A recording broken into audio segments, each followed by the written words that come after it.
And we are back with another episode of Plugged In Entertainment. Today we got Joel Bryant here with us. We actually did an interview with him before, but due to technical difficulties, we couldn't release that. So we got him back. We got him back in the house. So there's an artist here in Charleston, South Carolina, R&B, hip hop artist. Cool with Lucas Swang. He that's one of your low partners. Right, and yeah, so we just gonna get into it. What's up, Joe? How you doing today? What's doing good. Thanks for having me back. Part 2. Let's get it. So we're plugged in. Yeah, we plugged in. Make sure y'all like, share, and subscribe to our YouTube channel, Plugged In Entertainment. Got my lovely co-host Tati in the building. Up, of course, fiance is in the background doing what she doing her thing. So big shouts out to Live Legendary Productions. So let's just get into it. What do you think about the I'm just start with this. What do you think about the Kendrick and the Drake beef? Oh, we'll hop right in.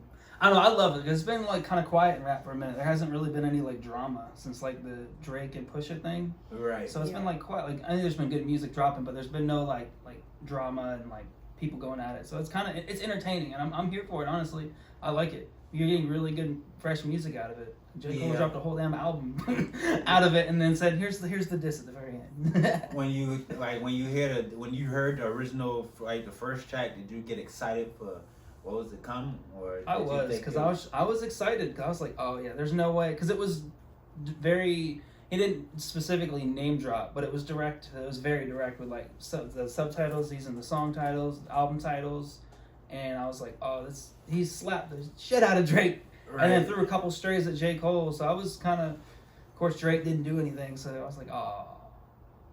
Of course, Aubrey's not. Yeah, Aubrey's not. But I don't know. I feel like he's. I don't know. I feel like has he limitations. would. I'm trying to tell you, Drake has limitations when it comes to certain rappers. So, that is true. Cause you see how he be at Pusha T neck, he be at who else neck he be at? Meek Mill. Yeah, he used to be at Meek Mill neck, and you see. And then since Pusha, yeah, it's been. Cause J. Cole came to the Yeah, J. Cole came to the table first before Drake even, and it was Drake's probably just like, I'm on tour, I can't respond. I can't respond, I'm on tour. That's what I because he can. I promise you, he can definitely find a studio real quick to hop up in. Yeah, because he did that with what was it, 8 a.m. or 8 p.m. in Charlotte on the because it was one of the singles that came out before All the Dogs. I think it was Charlotte or yeah. I think it was 8 p.m. in Charlotte or. It was p.m. or a.m. Him and those timestamps. Speaking of Drizzy, what do you have to say about? And I don't mean, and I just want to ask because we on the topic, and so not to draw attention away from you, but I know you cool with Lucas, good friends with him. What do you have to say about people that say like he think that he's Charleston Drake? Because that's been a thing recently that's been circulating. People are just trying to say that he a Charleston Drake, and I could see that. I mean. Would you take that as a compliment about like, and not saying like put him in, but Lucas said he's the Charleston Drake? No, like critics saying that he's the Charleston Drake. Oh, critics saying he's the Charleston Drake? Yeah, and saying like because of our culture here in Charleston, our music culture, that he wouldn't catch, I guess that much traction or fire. I don't know. I think. Because Lucas has a lot, it's kind of like me where he's got more of a mainstream sound, where like Charleston music definitely has a little bit more of an underground sound, a little bit more of like a more aggressive, and then me and Lucas are both kind of like, because I know for both of us, because we've talked about it, like Drake was like an artist that inspired both of us early on, so we both kind of have that, like, I don't know as much for him on that level, but I in the beginning modeled a lot of my shit after Drake, and then I had to like learn, and I was like, because I had people say, oh, you sound too much like Drake. So I was like, okay, well, now we got to actually fully create my sound. But. And what went into creating your sound? Like extracting yourself from. Finding a better way to separate it from the artists that inspired me. Because when I first started, I had the tendency of like not trying too hard, but it came across like, oh, you're trying too hard to sound like this person. And it wasn't really trying, it just kind of happened because I was like, that was what inspired me. I was about to say, I think when people like steady listening to the same Mm-hmm. artists, you're soaking up like That's kind just of what style, comes out, this to flow. be So I think it's more so not too much intentional to emulate that. You know what I'm saying? Not out of intention, more that's what you listen to all the time, and you know what I'm saying. So. But I could see why they may like compare him to that because of the more mainstream sound. Because he is, I don't want to say one of the bigger names, but like he is kind of. I mean, he was on 90. He was on not 90. What was it? The Box 99. He got songs on the radio, so obviously he's doing something correct. He's doing something. Like right. I was with him when he did that interview. That shit was really cool. I got to go. Yeah, I saw that. How was that experience? That was awesome. I was like, okay, I feel like I'm a part of something. It was really cool because me and him had been working, like we did a couple songs last year.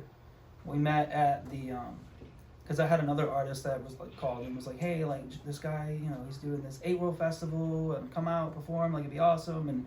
And that was when I met Lucas, and me and him, we linked up. We like vibed, like instantly clicked. Like we had like a similar business mindset of like, you know, not just this is music, but this is also a business, and like certain things have to happen for things to actually happen.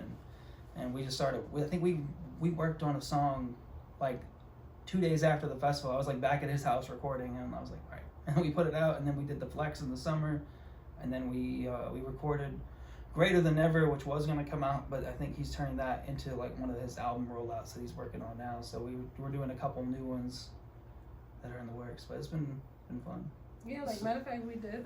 Last time we did talk to him, he did say he was working on an album. So yeah, he's might be floating hard back that and forth one. with it for sure. Because I think before that he only did singles.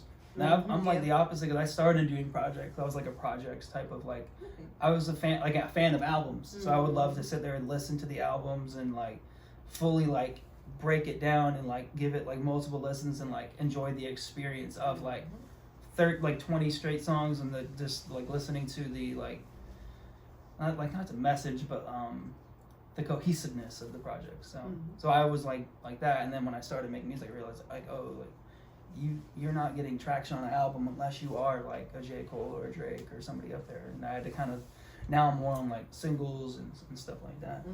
So how soon? Thank you, Ben. Now he's started with singles, and now he's doing. How soon do you see yourself having something on the radio? Is that a immediate goal that you're trying to attain, or is that that'd not be really cool. on the radar right now? I'm working on it slowly, because I've definitely have some songs for radio that I could put on there. Because there's a couple where it's like they're not clean enough.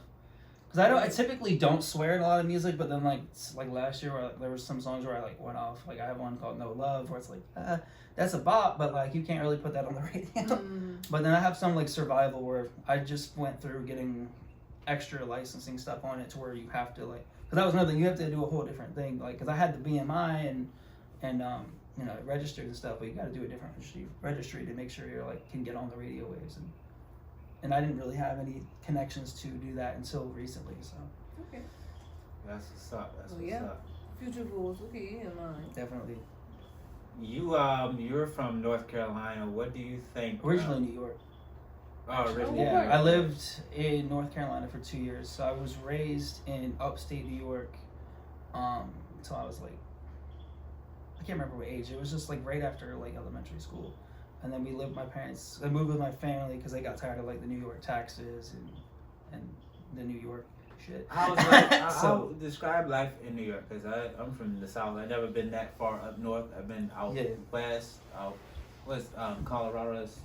I mean, I liked it up there, but we kind of did live in the middle of nowhere. So coming here was a lot. It was really fun where I was able to actually kind of go out and do things and kind of find myself a little bit more. But I loved it up there because I'm like a cold weather person, so I like the cold. Like I'll be hot. Like this is typically when I'll be hibernating. I don't go outside much, but like from the fall to like end of winter, like I'm out all day. No, I'm hibernating. My roommates will make fun of me. I'll have the AC on like 64, and they're like, "Joe, the fuck."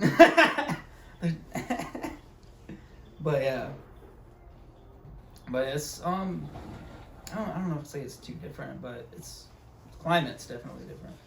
Right, yeah. I really was asking about the lifestyle type, like really, I'm trying to figure out if is it really expensive as they claim, but I know that's some years ago, so it's kind of hard to. I mean, I was younger at that point, so I don't know, but I know part of the reason that my family did want to like leave that area was because like the property taxes were really expensive, and I think my dad switched lanes. He switched careers for a minute, so he moved to the south to do that in North Carolina, and then he found Boeing. So was that difficult to deal with it? Like, how old were you when that happened?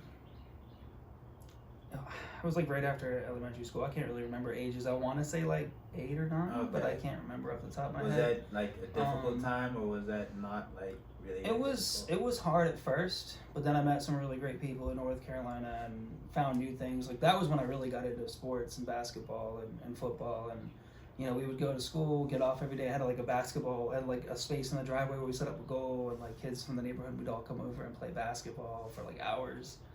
And my dad would come out, ice cream sandwiches. It was a great memory. It was a great time, and I still talk to them all the time. Leaving there was harder than leaving New York for sure. Right. But yeah, I can definitely see, especially being at that age and creating bonds with people and stuff like that, and having to leave. I definitely get that. Well, what would you say is a similarity between like sports and music? I guess competitiveness, like both in different retrospects. Like in basketball, you're competing against one team, rather with music, and you're competing against a whole bunch of people, like a whole bunch of different teams at the same time. You're having to compete.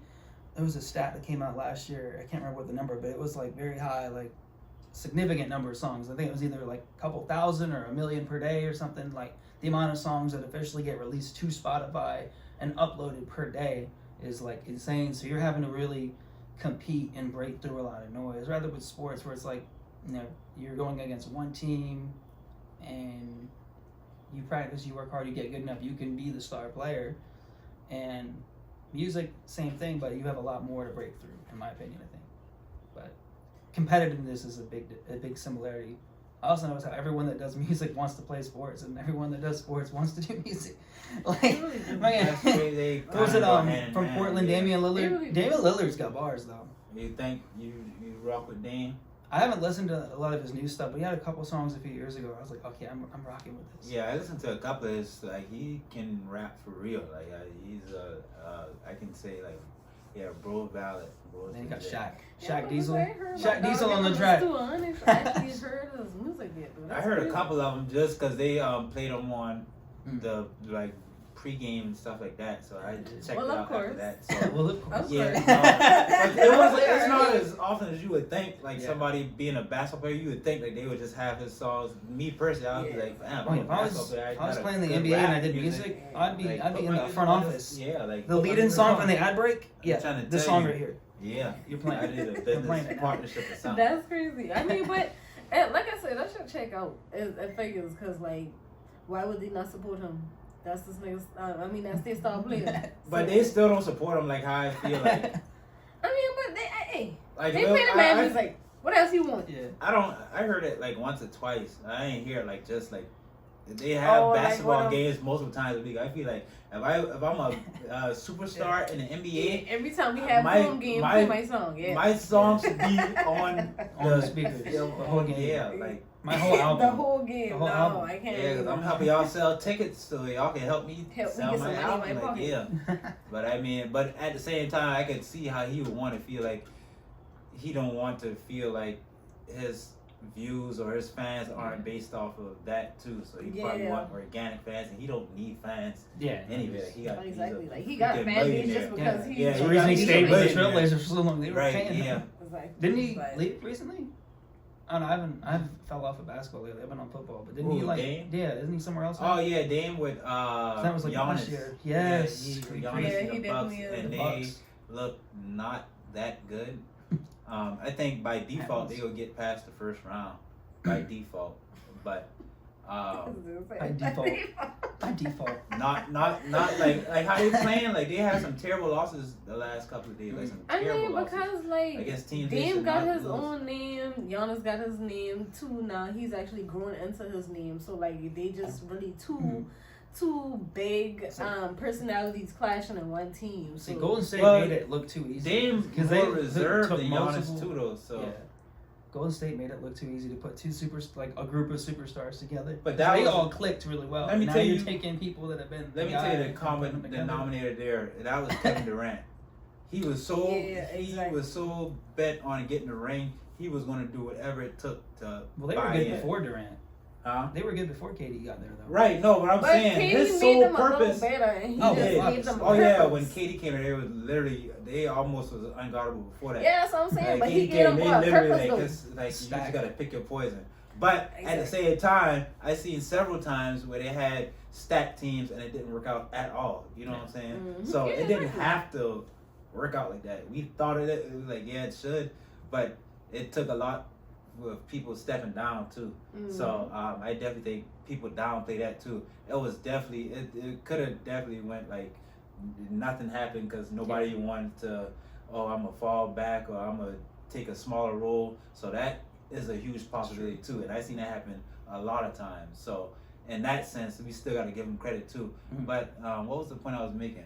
Oh yeah. Sorry, I threw you off. No, not really. No, I said to say that his sole purpose for going to Golden State was to get a championship. Yeah. So I don't think it was ever a question of if he was going to take a lesser role or Curry or whoever, whatever they were going to do to get it work, he was going to make it work. You know what I'm saying? But yeah, but what I'll say about Dame, he is more reserved, so Giannis can be more vocal, and I believe Dame can still have an impact. Oh, yeah. But I just don't think a system works because it's a lot of ISO, and so if you're not hitting shots in the ISO, you're in trouble anyway. You know what I'm saying? Yeah, exactly. But speaking of that, how when you make your music, do you have like your fans in mind? Like, and we was talking about Dame having his fans, and he's loyal, and they're gonna listen to his music. Do you think about like grasping fans and keeping a fan base when you make your music, or you just make your music solely based on what you feel at that time? I want to say a mixture of both, because I have had songs where I may try to kind of cater to like what certain, because I'm pretty close with a lot of people that do listen to my music, so I might try and cater to something that they want, or like maybe they want more of a barred up track. Like one of my friends who's like, he loves my stuff, and he's like, bro, I need some heat from you. I was like, all right, because I think I did like a couple, like too many heartbreak songs in a row for him. He was roasting. Right. He's like, you better be the Taylor Swift of rap if you don't stop. And I'm like, okay, I'll put a bop on. My buddy CJ I think said that, but yeah, it just depends. Like a lot of times I do go off of like kind of what I'm going through, because I'll write from experiences a lot of time. Okay, so speaking of that, what's your studio process then? So like, how do you, when you do make your music, how do you get in the zone? It varies per song. Like heartbreak ones, or if I'm doing like a sad or heartbreak one, it will often be off of like, I'll write it, like it'll be like raw emotion, I'll be drinking, just writing it down, and sometimes it comes out right, sometimes I have to go back later and like shape it better and tweak bars here and there. If I'm trying to like kind of, I guess you could say, bar up on a track and try to, bring my J. Cole or my Joyner Lucas type of game, it's like there'll be more research that will go into it. Because like when I do those, I'm big on references. Like I'm big on like trying to make a reference to take the listener back. Like I'll like reference something like, oh, damn, I remember he I'll reference a TV show, or like, oh, I remember that. Right. That was like, I feel like you gain more of a personal experience if you can literally take the listener back to a different time of their life, or a memory, or a funny meme, or a joke. Yeah, I'm gonna say, because music is visualization. So yeah, and it's all about nostalgia too. Yep. It definitely is. I'll write like a couple bars, and I'll be like, all right, I ended on this, and I'll be like there's one I'm working on now for this one verse, and I think I ended on I was like, underestimate me greatly, and I was like, and the first thing that came to my head was like Bailey. I was like, okay, what rhymes with famous people with the last name Bailey? Champ Bailey. I was like, lock the game down, Champ Bailey. So, kind of like an example, but I like being able to like throw, because I'm big on sports, so I'm a huge sports fan, so I'll always reference like athletes, sports. When I used to make music, I used to always write my bars backwards, so I would write the end, the Dave Chappelle style. Right. Yeah. It just he writes the punchline first. It just because when I used to write, I used to like overthink a lot, so I used to struggle with making everything fit and having a good cadence at the same time. Mm-hmm. So I just found it easier to write the end bars first and then fill it in. You know what I'm saying? So yeah, but recently I saw some stuff. This week actually, I saw where they were talking about Ice Spice winning the best female artist. And a lot of people, I got my opinions about Ice Spice. Female people, artists. I like little Ice Spice, but I feel like she ain't bringing no substance though. Like in music. But who is really? Because Sexy Red sure ain't bringing substances. That's like it's true. Like that's not, and that's what they were saying should have been the alternative winner, Sexy Red. But I feel like Sexy people Red only like ignorance though.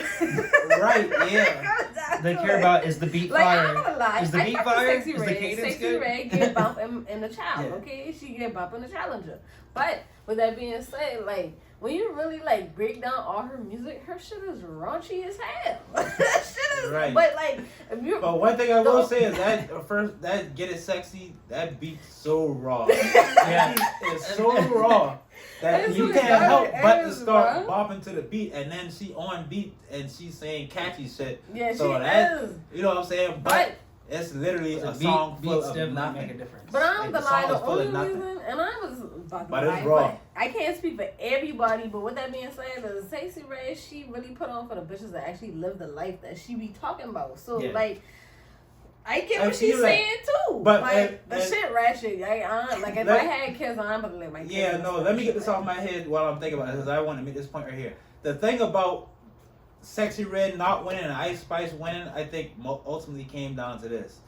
Sexy Red, we know who her target crowd is: the ratchet girls, hood girls, stuff like that, right? Mm-hmm.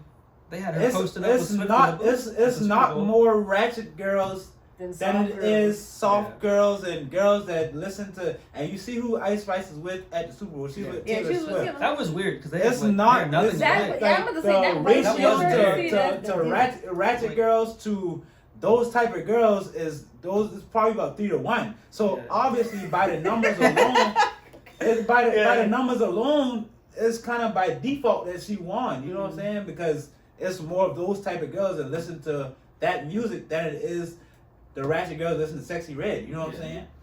And that was it. Matter of fact, I had put a post up and I was like, the best female artist. At what award show though? But it was like new female artists though. Yeah, it's like it's like I can't remember what. But yeah, the other day I put a post up and was like, "Sexy Red just make my interaction bitch jump out." I think it was Billboard. Billboard, yeah. I think. I fucking love her dog, but yeah, bro, I only listen to her. Are they both on the same label? Or are they on different? I don't know. That could play a factor too.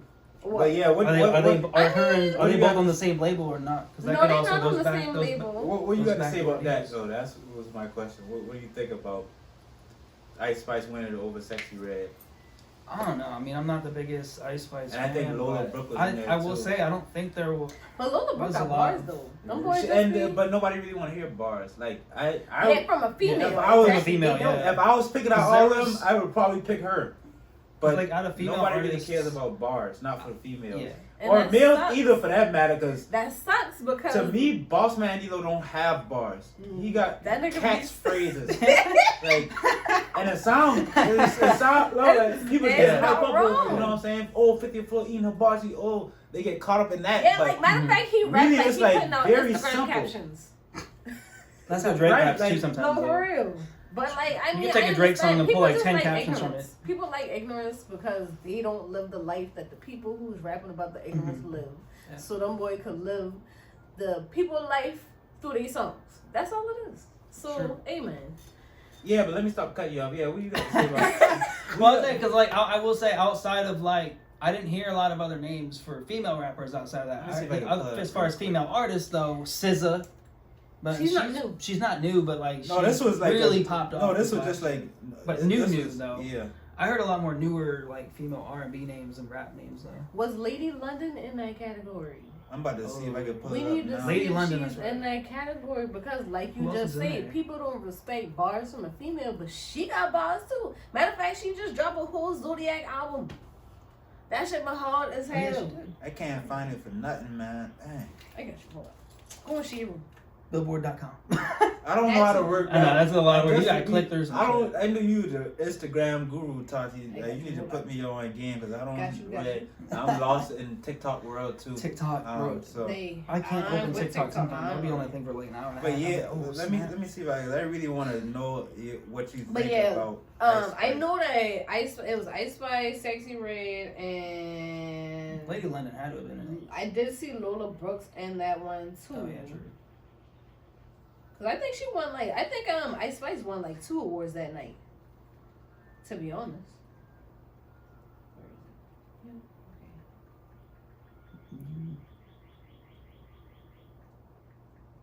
Okay, so she won Best New Hip Hop Artist from, and I don't know why Nudie is in this, but it's Doechii, Lola Brooke, Sexy Red, and Young Nudie is in this.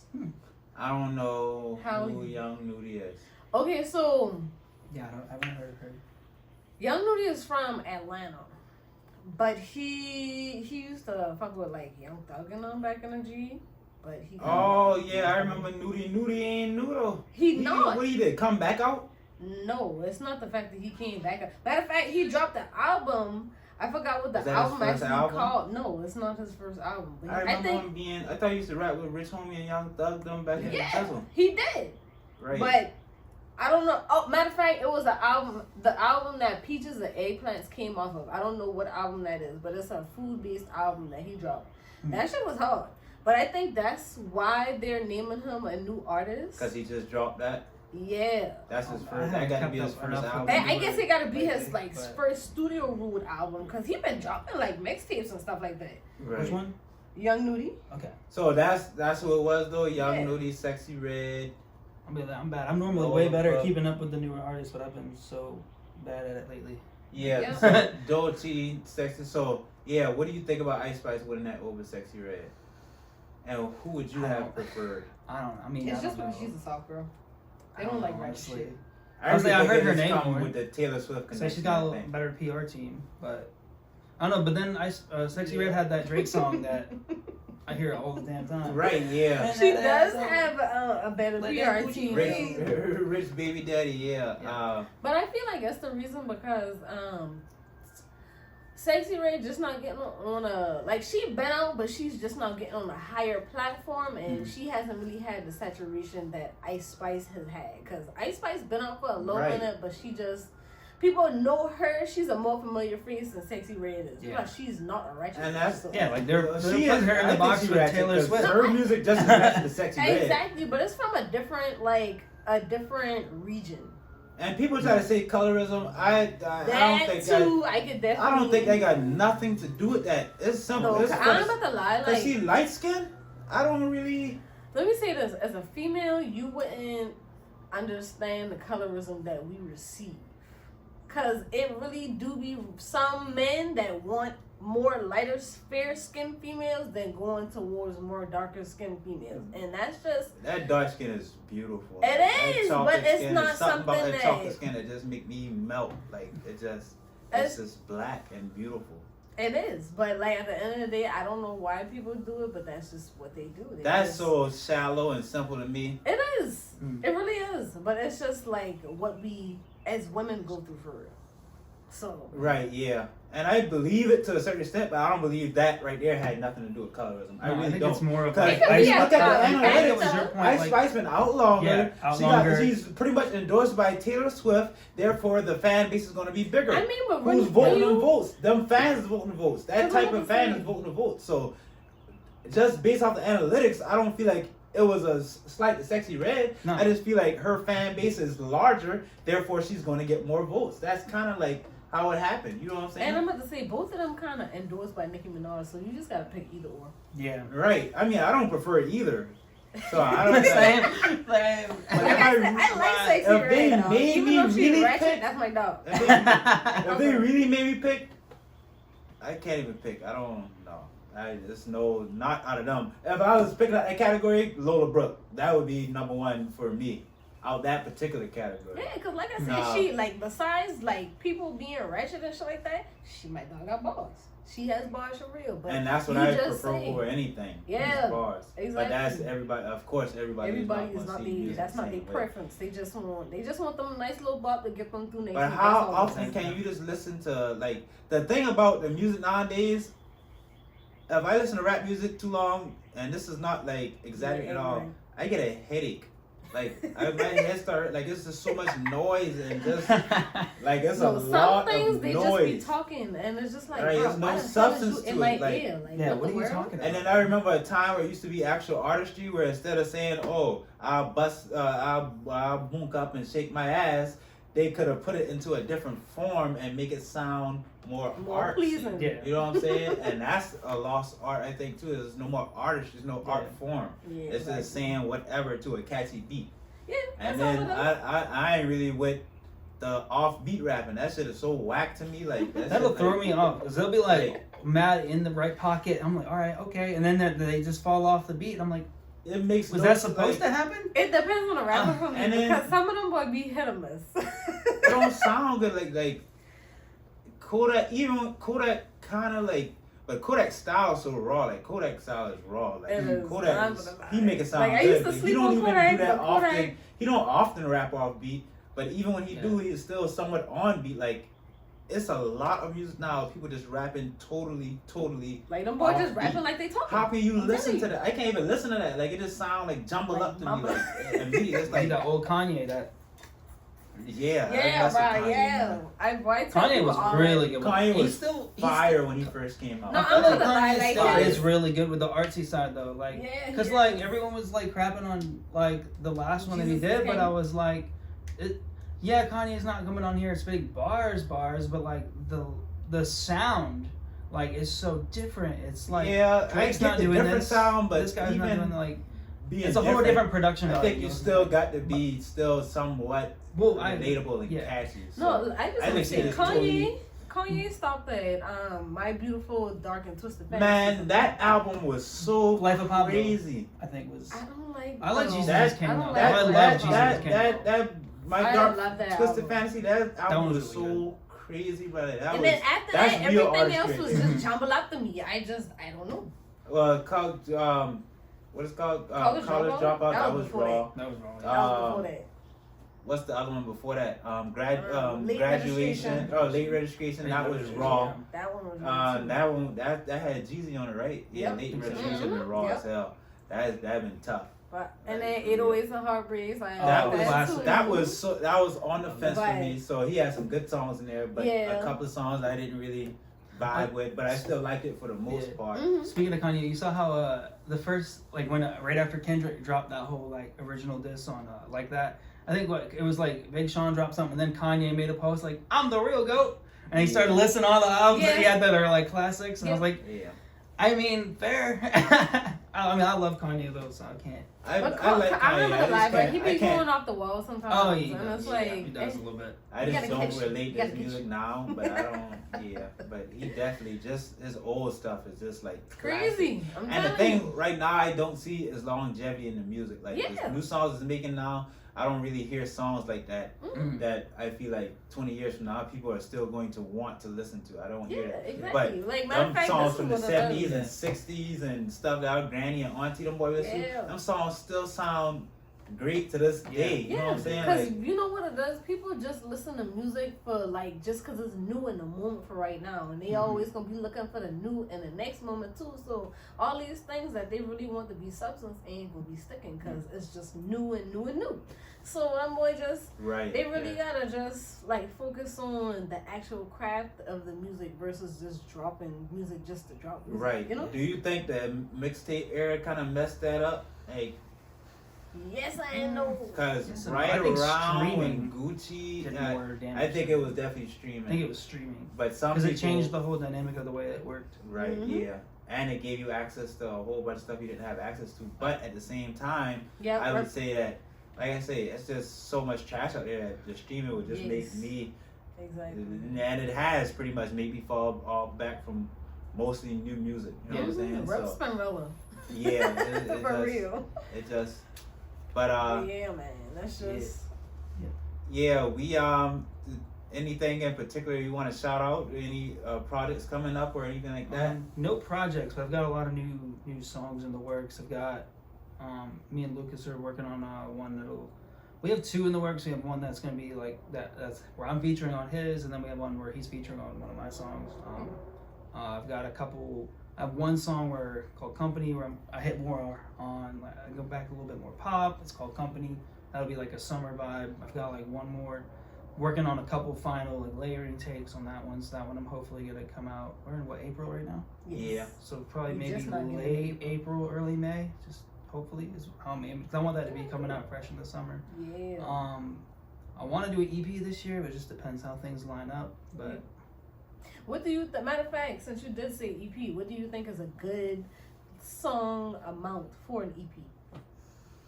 11 team, I was 10, not even 10. I feel like 10 is borderline a short I was album gonna at say, that point. Exactly. I feel like an EP can't be more than Yeah. 5. I think it shouldn't be more I than said 5. I would say 4 to 6. That's what I said. Hey, Good yeah, range. exactly. Because I'm about to lie. Because once you start hitting double digits, that's an album. The two or EP, I don't really think that's like. I see a couple people dropping like the 2 and 3 EPs. I think that's like a borderline. You might as well just drop Drop 2 a single. singles. You know what I'm saying? Like, Exactly. don't tease us like that. You know what I'm saying? Like that's not really a. But yeah, I definitely think it's a 4 to 6 range would be about exactly. an EP. But yeah, we got once again Joel Bryant. We appreciate him for coming in today, sitting down with us. Thank you so much, y'all. Make sure y'all check out his music. Where all can we find your music at? All platforms: Spotify, Apple, Pandora, YouTube. JoelBryantMusic.com kind of lead you anywhere you want to go. Instagram, TikTok, wherever. So. Very cool. Great. Yeah, so y'all check him out. All his fans, make sure y'all tap in. And we are so glad y'all chose to spend y'all day with us. Thanks once again for tuning in to Plugged In Podcast.